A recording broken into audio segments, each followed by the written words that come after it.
Just because life is doomed, and everyone wants to eat you, doesn't mean there's no hope. You need to look within. It's time to confess. That is wonderfully disturbing. Alright, guys, so let me tell the tale of Lorne Lanning.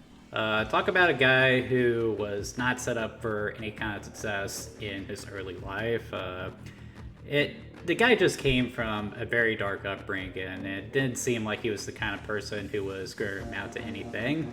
However, the man found his passion in arts, and that eventually allowed him to rise up above his humble origins, I guess you should say. After a while, Lorne Lanning would become well known as an acclaimed art director and would eventually develop a working relationship with one Sherry McKenna, a prominent businesswoman who he was able to convince that video games were the next major move in the artistic medium. So, together the two would form a studio and would spend the next couple of years working on their first video game, which would in development be referred to as Soulstorm, but would come to be known as Abe's Oddysee. So, the Oddworld series takes place on a massive alien planet full of all kinds of odd creatures. Abe's Oddysee centers around Abe the Madakian, a humble janitor working at Rapture Farms, who discovers that their bosses, or I guess their masters, the Madakians are slaves to these things, the Gluckins, have run through all the meat that they use to make their products and are now about to start processing the Madakians in order to beef up their profit margins. Abe catches wind of this and tries to make a break for it and manages to bumble his way out of Rapture Farms, and Lord and behold ends up in the Holy Land of the Madakians, where he learns that he might have the power to change things for the better, and thus embarks on, as the name implies, an odyssey. So, the plot of Oddworld is actually really good, though it might seem very basic on a fundamental level. The game is just thematically rich, and a lot of it does come from Lorne Lanning's very real life. There's elements of consumerism, environmentalism, standing up to big corporations, even if it all seems hopeless.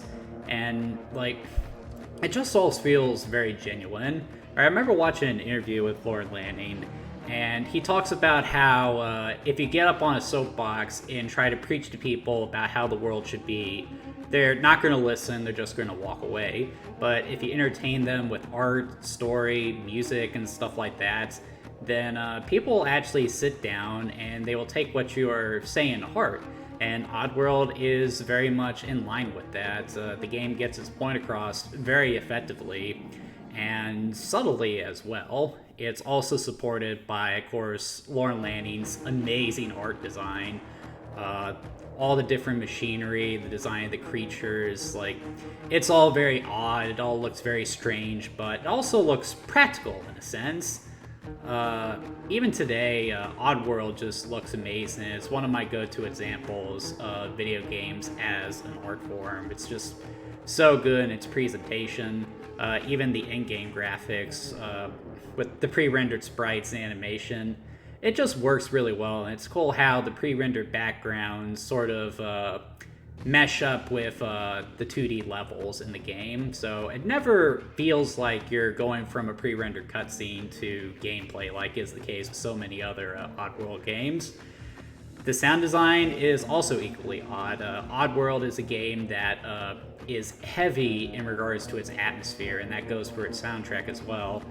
The voice acting is perfectly fitting. It's actually Lorne Lanning doing the voice of Abe himself, and while his performance might sound really silly and weird, it's fitting for a game called Oddworld. And Abe himself is just a really charming character too. What sets him apart from other protagonists at the time is that Abe isn't some badass, he's not some genius or anything like that. Really, Abe doesn't have any particularly useful skills, but through ingenuity and stuff like that, he's still able to make his way through certain situations. So, yeah, he's a really fun and likable character. As for the gameplay, Oddworld is definitely an acquired taste. If I'm being completely honest, I'm not a big fan of the old school puzzle platformer style of Oddworld. Mostly because a lot of the time it feels kind of try and die. And I guess by design that is the case.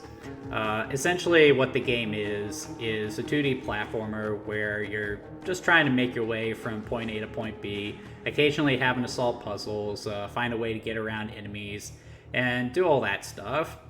And it can be pretty tough at times. There's going to be a lot of trying again, and doing all that. I think the big issue with the game is really the control.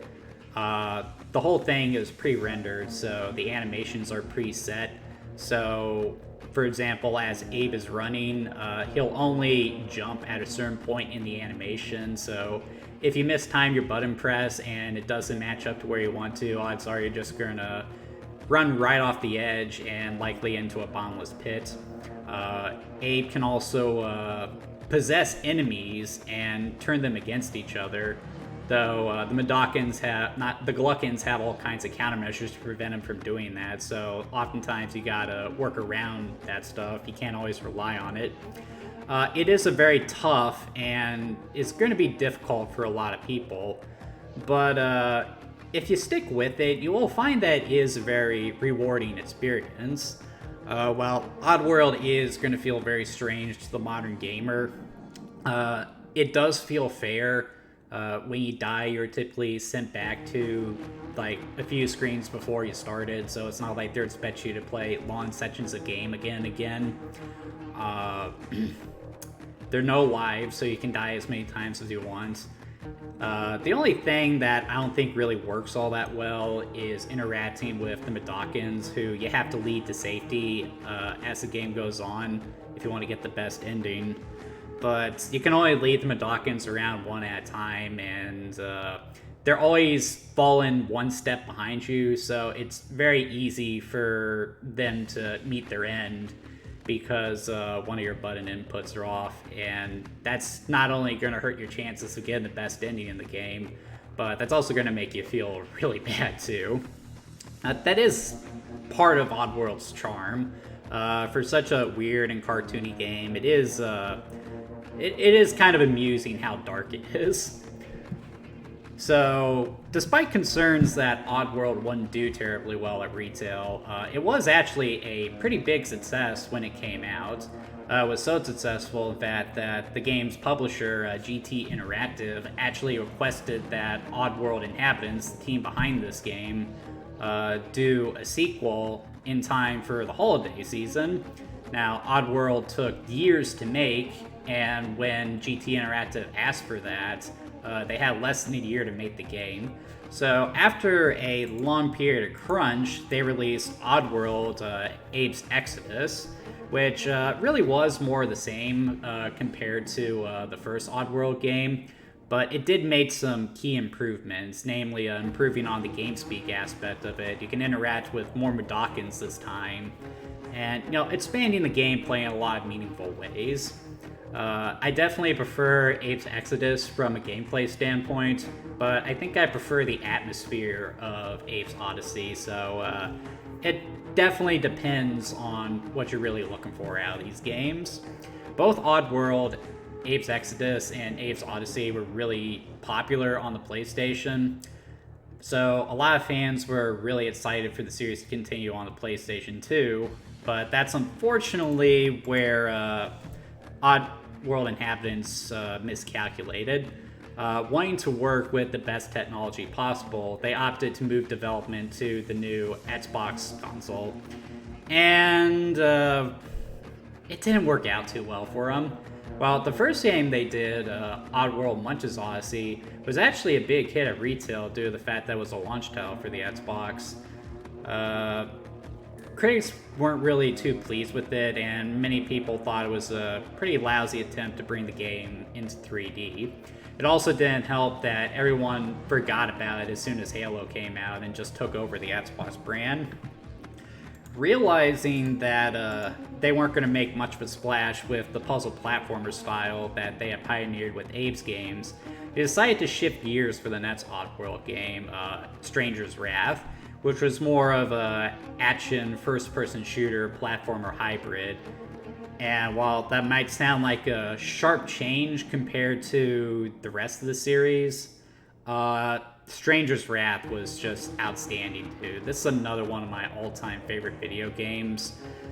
But unfortunately, Activision and Microsoft, who were responsible for, marketing the game, they didn't do jack shit with it, so the game ended up bombing at retail, and it would be a long time before we would see another Oddworld game.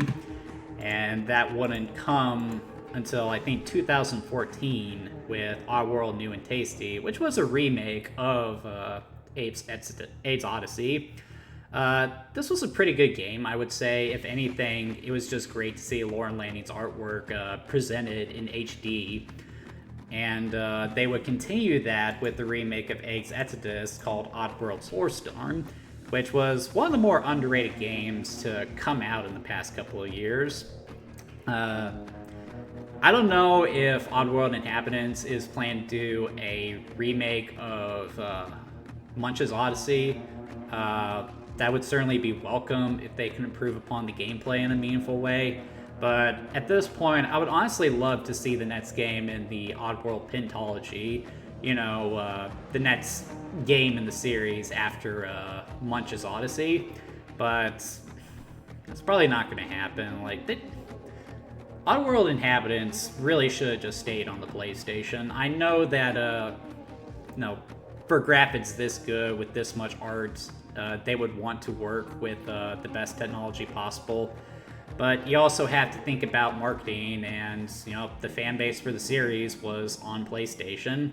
So because of that, what should have been one of the all-time great video game franchises, sadly become nothing more than a cult franchise. One that is still quietly loved, but never going to be that popular. But anyway, that's going to do it for Oddworld, guys. Hope you'll join me for tomorrow as we look at the next game in the PlayStation Retrospective.